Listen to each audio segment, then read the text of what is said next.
Hola, ¿qué tal amigos de Lo que la gente pregunta? Durante una semana repetí capítulos anteriores en razón de un viaje que tuve que realizar al exterior de la República y el fallecimiento de mi señora madre, pero ya nos encontramos aquí nuevamente para retomar el hilo en Lo que la gente pregunta. En esta ocasión nos acompaña el doctor Alejandro Rebolledo. Él es director del Instituto de Altos Estudios de Derecho, es abogado experto en materia penal y también fue juez 45 de control en una oportunidad, incluso fue el primer juez que llevó el caso por los pistoleros de Puente Llaguno, ocurrido este suceso el 12 de abril del año 2002. Invitamos al doctor Alejandro Rebolledo para hablar del sistema penal en Venezuela, del sistema judicial. Recientemente incluso ha sido destituido el ministro de Interior, Justicia y Paz, Miguel Rodríguez Torres, a propósito del enfrentamiento que se produjo hace unos 15 días en el que falleció un señor de apellido Oderman, José Oderman, integrante de un colectivo, el colectivo 5 de marzo, toda la protesta que generó el reclamo de estos colectivos. Y bueno, también ha significado la modificación del tren directivo del Cuerpo de Investigaciones Científicas Penales y Criminalísticas. ¿Cuáles son las repercusiones? ¿Cómo está la administración del Poder Judicial en Venezuela? De eso vamos a conversar con el doctor Alejandro Rebolledo. Muchísimas gracias, Alejandro, por acompañarnos en Lo que la gente pregunta. ¿Cuál es el estatus? Desde la óptica de un personaje que fue juez, desde la óptica de un personaje que está muy vinculado a la investigación del lavado de dinero, desde la óptica de un personaje que está muy ligado a lo que es la investigación del Cuerpo de Investigaciones Científicas Penales y Criminalísticas, ¿cuál es el estatus de la justicia hoy en día en Venezuela? Gracias, José Vicente. Mira, lamentablemente, chicos, estamos viviendo como esa página negra de la justicia en Venezuela, del sistema de justicia, porque no se trata nada más de, como tú lo has dicho, del tema judicial, digamos, estricto de los tribunales, ¿no? Sino el tema policial, el tema fiscalía, el gran temor que existe por hacer investigaciones, el gran temor por tener esa justicia selectiva, los aliados de turno, los corruptos tienen aliados de turno, los lavadores de dinero tienen aliados de turno. Digamos que realmente el sistema de justicia sufre una de sus peores momentos. Encontramos como Venezuela está en la ONU en lo que tiene que ver con derechos humanos y no se cumplen decisiones que la misma ONU emite en relación para que se cumplan. Tenemos investigaciones que vemos que son selectivas, decisiones que cuando se toca a algún personero que no debe tocarse no se decide, los peajes permanentes que existen en todo el sistema. Realmente cuando uno habla con los alumnos en el tema del derecho y sobre todo el derecho penal, uno tiene como un trago amargo de lo que nosotros estudiamos y predicamos lo que debe hacer el tema de la justicia. Pero bueno, nosotros somos los que nos quedamos aquí, como yo digo, yo aspiro, como yo digo, ser el último, el que cierre la puerta, el que apague la luz, y en tal caso sería. Hemos aguantado atentados, denuncias, y aquí estamos dando de la cara permanentemente en Venezuela con nuestras opiniones. Temor a hacer investigaciones, ¿temor por parte de quién? Bueno, cuando hablamos de una justicia selectiva, cuando no se puede investigar, por ejemplo, mira, José Vicente, cuando nosotros vemos las estadísticas de lo que es el informe anual del Ministerio Público a nivel de corrupción, las estadísticas han bajado en los últimos años, hablando de 2011, 2012, 2013. Más o menos en el 2012 habían 8.000 investigaciones, para el 2013 habían 7.000 y pico. Es decir, que en vez de subir casos de estudios de corrupción, de investigación por corrupción, han venido bajando. Igualmente en materia de legitimación de capitales, si bien es cierto que hay mucho más casos después que se crea la dirección, pero ¿dónde están, digamos, concretamente investigaciones a peces gordos, ¿no? Hay algunas investigaciones puntuales, a uno que otro funcionario, pero ¿dónde están alcaldes, gobernadores, diputados, personas de niveles, cuadros medios y altos que puedan ser investigados y sancionados? Cuando en Estados Unidos se habló de que se le iban a congelar las cuentas y eliminar las visas a unos funcionarios, dije, bueno, eso más bien le hace un favor al Estado venezolano, al gobierno venezolano, porque ¿quién del gobierno venezolano, si tuviera cuentas y tuviera visas allá, pudiera estar ejerciendo una función? Es contra la ideología del gobierno. Más bien le haría un favor al gobierno, puede decir, bueno, quien está aquí es un traidor, mejor que salga. Yo he dicho que no solo debe congelarse esas cuentas y esos bienes, sino que debe repatriarse esos bienes para Venezuela. Porque es muy fácil, como la multa que se le hace a un banco cuando se le investiga por legitimación de capitales, que simplemente se le multe después de haber lavado grandes cantidades de dinero. Tiene que sancionarse a su directivo e incluso hasta quitarle la licencia. Yo creo que el tema más allá, cuando no se investiga el tema de corrupción, el país siente que no hay una respuesta concreta a las personas que cometen esos ilícitos. Tú ves cómo descaradamente pasan con aquellas camionetas, están en aquellos restaurantes y gastan aquellas cantidades de dinero, tienen aquellas casas impresionantes y nadie hace nada. Bueno, acabamos de ver ahorita lo de un ministro utilizando unos aviones de PDVSA con una niñera y que iba hasta con un arma. Bueno, imagínate tú, peculado de uso y no hay una sanción concreta. Aliados de turno, ¿aliados de quién? ¿En el gobierno? ¿Aliados en la fiscalía? ¿Aliados en el Poder Judicial? José Vicente, las mafias son organizaciones de poder. Las mafias se manejan como corporaciones. Las mafias se manejan como empresas. O sea, las mafias necesitan tener, como dice Francesco Forgione, que me hizo el prólogo de mi más reciente edición, Prevención y control de legitimación de capitales y del financiamiento del terrorismo, ¿no? Francesco Forgione, él es expresidente de la Comisión Antimafia de Italia. Francesco dice que puede existir una mafia sin política, pero no una política sin mafia. Es decir, cuando la mafia penetra los tentáculos de la justicia, de los militares, de los políticos, logra sus objetivos, logra tener control de la economía, control político. Yo he dicho en Venezuela que en Venezuela gobierna la delincuencia organizada. O sea, Venezuela está gobernada por la mafia. Claro, en Venezuela gobierna la delincuencia organizada. Cuando yo digo eso, no digo que Maduro, el presidente Maduro, es delincuencia organizada. No, sino cuando el presidente da una orden, no se cumple. ¿Por qué no se cumple? Porque las organizaciones de delincuencia organizada están en todos los estratos del poder y hacen lo que ellos deciden. Pero disculpa, Alejandro, cuando el ex magistrado Aponte va fuera del país y pide refugio, asilo en los Estados Unidos, él denuncia una serie de irregularidades, reuniones que se hacían semanales, donde se escogía cómo manejar el Poder Judicial. Y la denuncia era tan grave que prácticamente desde el Poder Ejecutivo, el Judicial, el Fiscal y demás estarían infiltradas por esa mafia. Sin lugar a dudas, mira, indiferentemente que este nefasto personaje como es Eladio Aponte, que yo le calculé en su declaración que le hizo a esta excelente periodista Berioska, más de 25 delitos en el momento en que él declaraba, yo iba anotando cada delito que había cometido, ¿no? Fíjate, en función de eso, José Vicente, Venezuela, cuando hablamos del contrabando, del tema del mercado de las divisas, cuando hablamos de estafas y fraudes, cuando hablamos de droga, todo eso tiene que ver con actividades ilícitas. Cuando dice la legitimación de capitales, dice quien por sí o por interpuesta persona sea propietario o poseedor de bienes, haberes o capitales cuyo origen derive directa o indirectamente de actividades ilícitas. Ese es el delito de legitimación de capitales.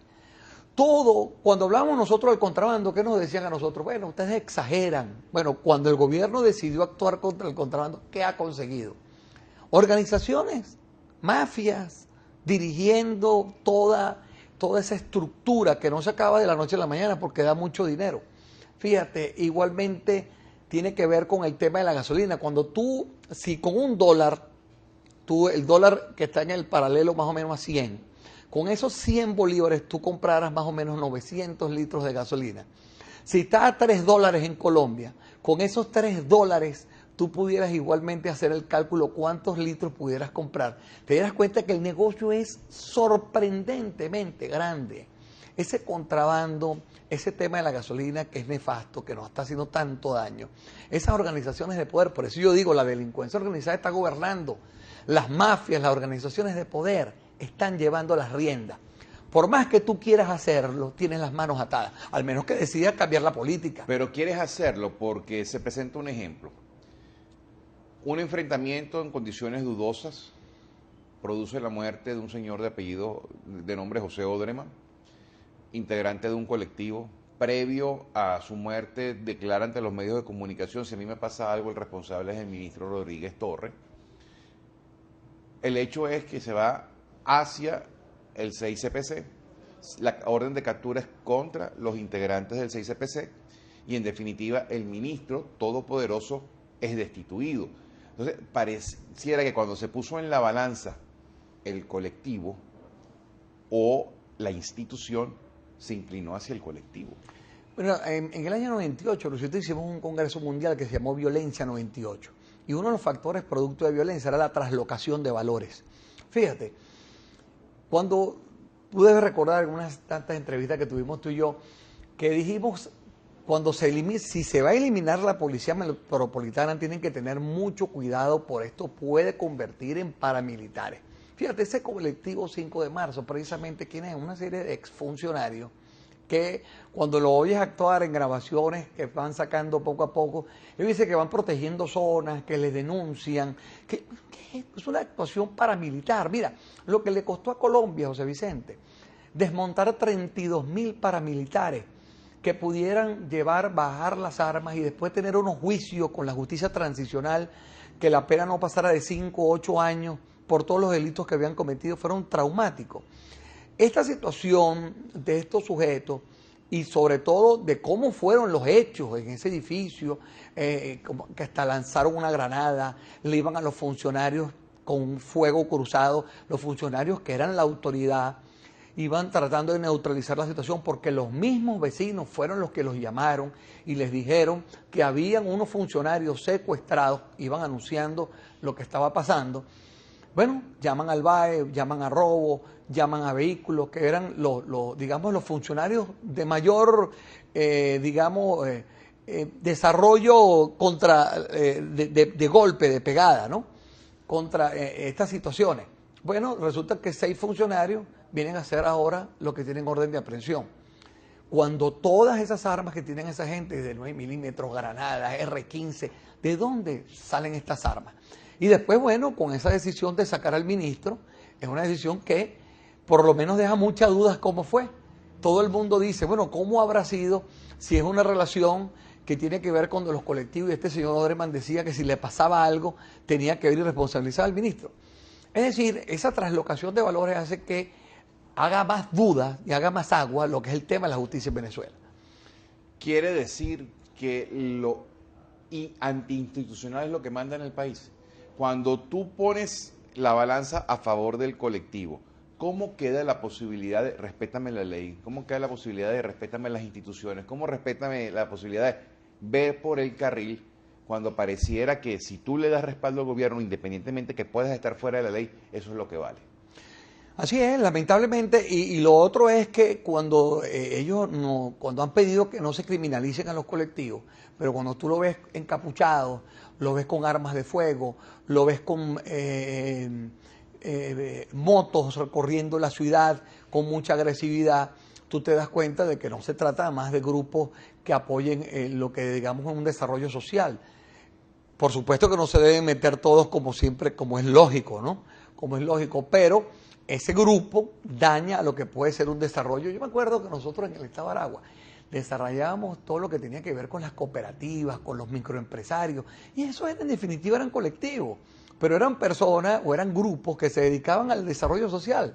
Se dedicaban, por ejemplo, un microempresario que quisiera hacer repostería, se le daba un apoyo para que tuviera un horno, desarrollaba por ahí un trabajo. Cuando la autopista regional del centro, que eran contratadas por empresas que limpiaban la autopista, no, se contrataban a esos microempresarios para que lo hacían. Pero en el 2014, cuando se presentan las manifestaciones de febrero y esos meses y meses siguientes, los colectivos son los que salen de frente a defender el gobierno, porque el pueblo chavista, por mencionar el sector del oficialismo, no sale a decir, mire, yo estoy en contra de la manifestación. Requieren de los colectivos. Los colectivos son los que actúan, son los que matan y los que no son sancionados. Así es, esos grupos de choque. Fíjate lo difícil para un funcionario policial, o sea, tener que, lo que hablábamos al principio, de ser selectivo o no a la hora de investigar, a la hora de decidir, lo difícil que debe ser para funcionarios policiales que quieran o tengan que hacer una investigación de manera autónoma, como debe ser, pero no, realmente tienen, bueno, no toques a este, ten cuidado con lo otro que pertenece a tal región, pertenece a tal zona, están cuidando eso. Yo recuerdo que he escuchado cuando dicen de repente que están hablando con unos sujetos en unas partes de unas barriadas para que dejen las armas y a cambio de eso que se integren a la sociedad. Bueno, mírate la gravedad de cómo quedarían las víctimas de todos estos sujetos que han matado, que han lesionado, que han violado, simplemente por un acuerdo con el gobierno o con una institución en un momento determinado, simplemente deje eso así. Fíjate la gravedad que ese mensaje se le manda a las instituciones. Mensajes como, por ejemplo, cuando el presidente Nicolás Maduro presenta las pruebas de quienes habrían actuado contra el diputado Robert Serra, quienes lo habrían asesinado, saltándose la investigación fiscal, saltándose la investigación policial, convirtiéndose él en órgano judicial siendo la cabeza del Poder Ejecutivo y además dirigiendo la investigación. Esto fue un sicariato de la oposición, o sea, no hay cabida para ninguna otra hipótesis. El caso de Leopoldo, aquí no, la ONU no se mete, este es un golpista. Por citar dos ejemplos, cuando el Poder Ejecutivo va mostrando pruebas, va dirigiendo la investigación, ¿qué le queda al ciudadano? ¿Dónde está la independencia de poderes? Ese es el gran problema que tenemos en Venezuela. Más allá, José Vicente, que el tema político, porque todo político, quien llega al poder quiere llevar a cabo lo que es su filosofía o por qué llegó al poder. Todo en el mundo, Obama, cualquier presidente quiere llevar a cabo su visión y su doctrina de su partido, que es lo único que lo hace distinto, la autonomía de los poderes. Dice, mira, aquí está la raya amarilla, de aquí no puedes pasar. Cuando tú no tienes la autonomía para poder investigar precisamente con lo que están las actuaciones procesales, con lo que dice el expediente, simplemente eso está contaminado. Entonces, no hay forma, porque el ciudadano no va ni siquiera a veces a denunciar, porque bueno, sabe que siente temor que no va a decidir y no se va a encontrar la verdad. Entonces, lo que nosotros debemos rescatar en Venezuela es la autonomía de los poderes. Mira. Y es rescatable. Me quedan 3 minutos apenas. No, sin lugar a dudas, ¿Cómo se rescata? Mira. Por ejemplo, y disculpa que interrumpa, ante la situación de encarcelamiento de Leopoldo López, del alcalde Daniel Ceballos, se produce una investigación en el grupo de trabajo contra detenciones arbitrarias de la ONU, donde hay un debate, donde la gente que apoya a Leopoldo López muestra las evidencias de por qué consideran que es una persecución política, donde el Estado venezolano hace el descargo a favor de decir, mira, esto no es una persecución política, y después se decide, aquí sí hay una persecución política, libérensele, incluso resársanlos, y no hay pronunciamiento, un poder judicial que pasa 9 días sin dar despacho. Es que no hay respeto al debido proceso, a la presunción de inocencia, al derecho a la defensa. Entonces, mientras eso no exista, mira, sea culpable o inocente una persona, lo que se necesita es que exista el debido proceso para que él se defienda. Y que tú tengas un juez autónomo, nosotros nos tocó varias veces hacerlo, bueno, condenamos el tema Joao de Gobella. Joao de Gobella lo condenamos a 29 años, 11 meses. Entonces, bueno, a mí nadie me llamó por teléfono y el que me llamara, yo le iba a decir de frente, mire, esto no es con usted. Bueno, ¿cuántas cosas? Yo me acuerdo que el tema de Enrique Mendoza, en la puerta de los tribunales, que me tocó ser el juez, me prendieron velas para que se liberara Enrique Mendoza. Decía, parte del folclore que tiene que ver, pero tú tienes que ser autónomo para decidir. Tienen que serlo, pero se puede ser autónomo hoy en día. Hoy en día, en realidad, y me queda apenas un minuto, ¿se puede ser autónomo en el poder? Yo creo que es muy difícil. ¿Cómo se hace entonces? Creo que es muy difícil. El funcionario siente mucho temor por ese bozal de arepa, por esa situación que tiene de compromisos, de cómo salir. Y el otro temor, pues, siempre está el tema FIUNI, ¿no? El no decidir ajustado como se quiere, pero puede terminar preso. Y si no obedeces, no terminas preso. O sea, yo no obedezco una decisión del grupo de trabajo, yo no obedezco una decisión de la ONU. Ahorita estoy protegido, pero sí. ¿Genera eso consecuencias no obedecerla? ¿A futuro puedo ir preso? Sin lugar a dudas, sin lugar a dudas. Esos jueces que actúan así, esos fiscales que actúan así, sin lugar a dudas, eso va a tener un latigazo y va a tener unas consecuencias. Cuando usted vaya a ir a algún país de este y no lo dejen entrar, no solo a usted, a su familia, tendrá un problema y unas consecuencias graves. Bueno, como ha pasado, fíjate, este ex juez que llegó a Estados Unidos, que tenía vinculaciones con el tema del narcotráfico, ahí está declarándose y admitiendo los hechos. Policías que no saben que está investigando, todo eso está en una lista permanentemente. Y ahí esas consecuencias van a llegar. Eso viene con el combo, como que dice, el que no le guste que se salga. Se me acabó el tiempo lamentablemente, pero yo quiero comprometer a Alejandro Rebolledo para un nuevo programa porque hay dos temas que quiero tocar, entre otros. Por un lado, Puente Llaguno. Yo quiero que se conozca la historia en caliente. Recién ocurrido Puente Llaguno, porque la historia al final que contó el gobierno es Simonovic es culpable. Pero Alejandro Rebolledo tuvo el expediente, en principio. Y quiero hablar sobre el narcotráfico, el lavado y cómo maneja el poder en Venezuela. Hasta un próximo programa, amigos.